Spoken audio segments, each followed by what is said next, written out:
Thank you for joining me today. It's Brian Gubernick, and welcome to the No Days Off podcast, where we believe that every single day brings a new opportunity to get better. Today, we are going to get better at saying we're sorry. We're going to get better at apologizing. Now, we've probably all screwed this up, or maybe that's just me. All kidding aside, I know I've messed this one up quite a bit. Apologizing. Not necessarily when to apologize, but what the process is to actually apologize effectively, making it meaningful. Now, before we can talk about what to do right, let's talk about why apologies go wrong. Why do they go wrong? They go wrong due to a variety of different factors. Some of the common reasons that I researched as to why apologies go wrong, and I'm sure you know most all of these. Number one, insincerity. Insincerity. If the apology comes across as insincere, it goes without saying, it's probably not going to be well received. So people can tell when an apology is not genuine. And that's going to lead to it failing. Frankly, if they can tell it's not genuine, it actually might further damage the relationship. So lack of sincerity will certainly thwart your apology efforts. Next, lack of accountability. Only taking like partial responsibility for the actions instead of full responsibility can undermine the apology. So if you say you're sorry but then make excuses, or say you're sorry but shift blame, or say you're sorry and downplay the severity of the offense, it can completely invalidate the apology. Speaking of invalidation, invalidating the hurt that you caused is another reason why apologies go sideways. If you try to minimize the other person's feelings or dismiss their pain, your apology can be ineffective. We got to be careful. We got to recognize, we got to acknowledge that there are impacts to our actions, and we've got to validate the other person's emotions around that, even if we disagree with the amount of emotion they may have involved in this scenario. They're their feelings, not ours. And we have to validate the other person's emotions. Next, last couple reasons, and there's lots of reasons why apologies go sideways, but some things that I want to place emphasis on. I don't think maybe the greatest reason apologies go sideways, at least in my experience, repeat offenses. If apologies become a pattern due to behavior that continues to occur over and over again, those apologies lose their effectiveness. It kind of comes back to the sincerity conversation.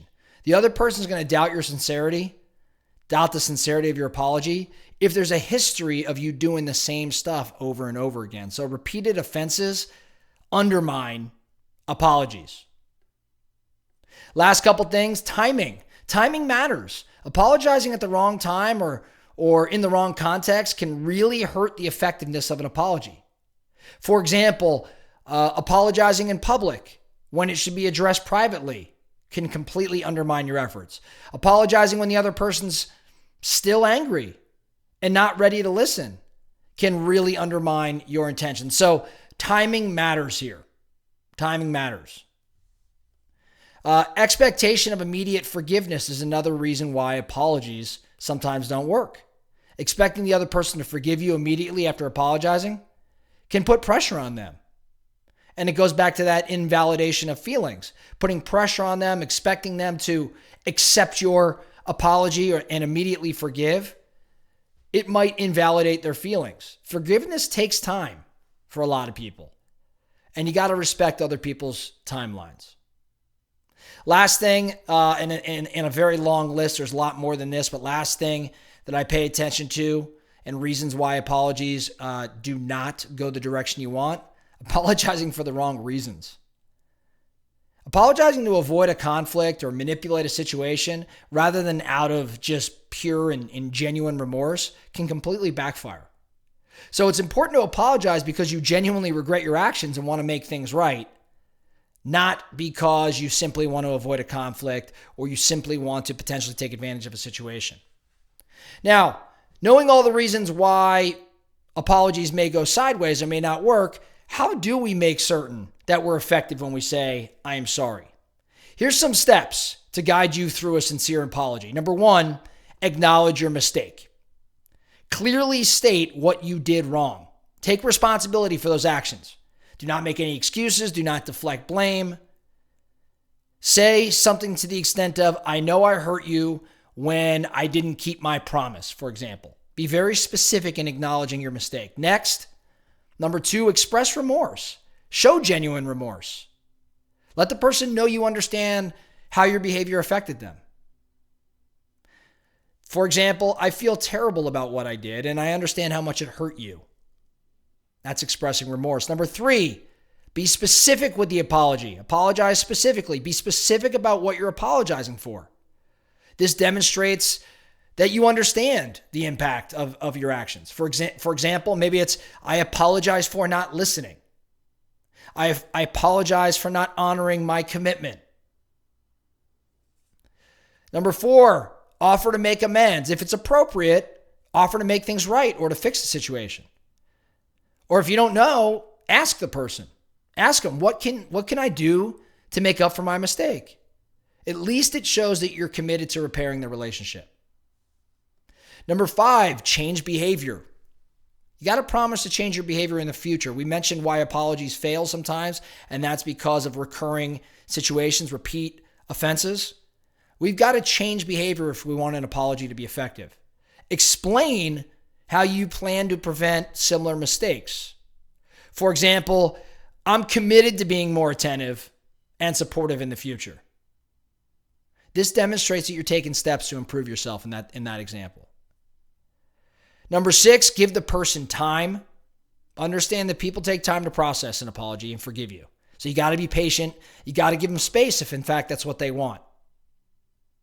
Number seven, follow through. If you've promised to make amends or you've promised to change your behavior, make sure you follow through on your commitments. We all know that actions seem to speak louder than words. So demonstrate the sincerity through your behavior over time. And then lastly, in order to have an effective apology, reflect and learn. Take time to reflect on what led to the mistake and what you can learn from the experience. And use it as an opportunity for you to personally develop, you to personally grow. And ultimately, if done properly, this could lead to improving the relationship that, with the individual to whom you're apologizing. So keep in mind, remember, a sincere apology is more than just saying the words, I'm sorry. It's really about taking responsibility. It's about showing empathy. It's about giving time. It's about being specific, right? And making a genuine effort to repair the damage that's been done. So the focusing question for everybody today, okay, I know this applies to all of us because we are human and we screw up. And I'm going to guess that 99.99% of us have screwed up an apology at some point. Maybe it's just simply not saying more than I'm sorry. Maybe it's avoiding the apology. Maybe it's deflecting blame or saying, I'm sorry, but why did you XYZ? Right? We've all screwed up this process. We could all be better. So the focusing question for you today is where does this apply? Maybe it applies today. Like maybe there's something going on today that you need to apologize for and you could use these steps to take action. Or maybe you recently apologized for something, but it didn't have the success that you would have hoped it would have because you were missing a part. Go through this list and ask yourself, did I honor number 2? Did I honor number 4? Did I honor number 7? And you may find that you probably skipped a step or 2 or 3. And you know what? Go back and say to that person, hey, I recognize something. I realized that I didn't, offer to make amends. I didn't ask you, how do I make things right? Or I realized that I made a promise to change my behavior and I haven't followed through. Here's what I'm going to do next. Or whatever it may be. So use this knowledge today to your benefit. Take advantage of all you've learned. That's all we have for you today. The No Days Off podcast. Thank you so much for listening. And remember, every single day brings a new opportunity to get better. So let's get after it.